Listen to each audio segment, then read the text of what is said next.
بسم اللہ الرحمن الرحیم۔ السلام علیکم۔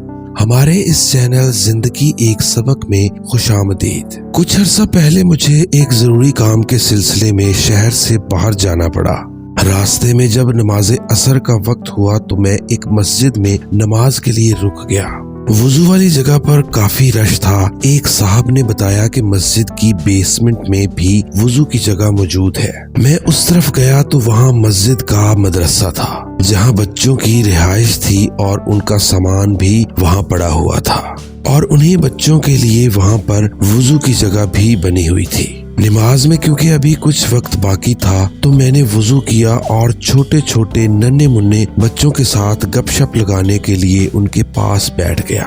اور وہاں بیٹھے بیٹھے میری نظر جب بچوں کے سامان پر پڑی تو مجھے ایک پرانا سا ٹرنک نظر آیا جس پر ایک جملہ لکھا تھا، اور اس جملے کو پڑھ کر نہ جانے کیوں میں چونک گیا۔ اس ٹرنک پر لکھا تھا کہ یہ وقت بھی گزر جائے گا۔ اس جملے کو پڑھتے ہی میں کھڑا ہوا اور اس ٹرنک کے پاس گیا اور اس لکھائی پر ہاتھ پھیرنے لگا، اور پتہ نہیں کیوں میرے گرد دکھ، درد اور کرب کا ایک حالہ سا بن گیا۔ میں نے بچوں سے اس ٹرنک کے مالک بچے کا پوچھا تو پتہ چلا کہ وہ اوپر مسجد میں چلا گیا ہے۔ باقی بچے بھی نماز کے لیے جا رہے تھے تو میں بھی ان کے ساتھ ہی اوپر آ گیا۔ میں بظاہر تو نماز میں کھڑا تھا، مگر دوران نماز بھی ٹرنک پر لکھا ہوا وہ جملہ کہ یہ وقت بھی گزر جائے گا میرے حواس پر چھایا ہوا تھا۔ نماز سے فارغ ہو کر میں دوبارہ نیچے آ گیا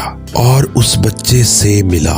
میں نے اس بچے کا ہاتھ پکڑا اور اس کو ٹرنک کے پاس لے گیا۔ وہ 8 سال کا ایک نہایت خوبصورت بچہ تھا جس کا نام عبدالشکور تھا۔ میں نے اس بچے کا حال احوال پوچھا اور اس بچے سے اس جملے کے معنی پوچھنے لگا، جس پر وہ بچہ ٹال مٹول کرنے لگا۔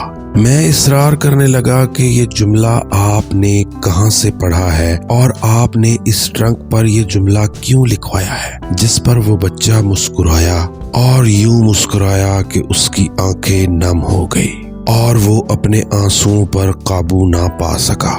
میں نے یہ دیکھ کر اس بچے کو تسلی دی، ایک بچے کو اس کے لیے پانی لانے کا کہا اور اس بچے کے پاس بیٹھ گیا۔ جب اس بچے کی طبیعت کچھ بحال ہوئی تو اس نے بتایا کہ میں 3 سال کا تھا جب میرے والد محترم کا ایک حادثے میں انتقال ہو گیا۔ ایک بہن ہے جو مجھ سے 2 سال بڑی ہے۔ والدہ محترمہ اور بہن گھر میں رہتی ہیں، رشتہ دار بھی نہیں، بس چھوٹا سا کنبہ ہے۔ والد صاحب کی خواہش تھی کہ میں عالم بنوں۔ انہوں نے اس خواہش کا اظہار امی سے کیا تھا۔ وہ فوت ہوئے تو امی نے ان کی خواہش پوری کرنے کا ارادہ کر لیا۔ امی اور بہن لوگوں کے گھروں میں کام کرتی ہیں اور مجھے یہاں داخل کروا گئی ہیں۔ میں 1 سال پہلے یہاں پڑھنے آیا تھا۔ 1 مہینے بعد میری والدہ آتی ہیں اور مجھے 2 دن کے لیے گھر لے جاتی ہیں، اور اس دوران ہم ابو کی قبر پر بھی جاتے ہیں اور ان کو بتاتے ہیں کہ ان کی خواہش پوری کرنے کے لیے میں عالم دین بن رہا ہوں۔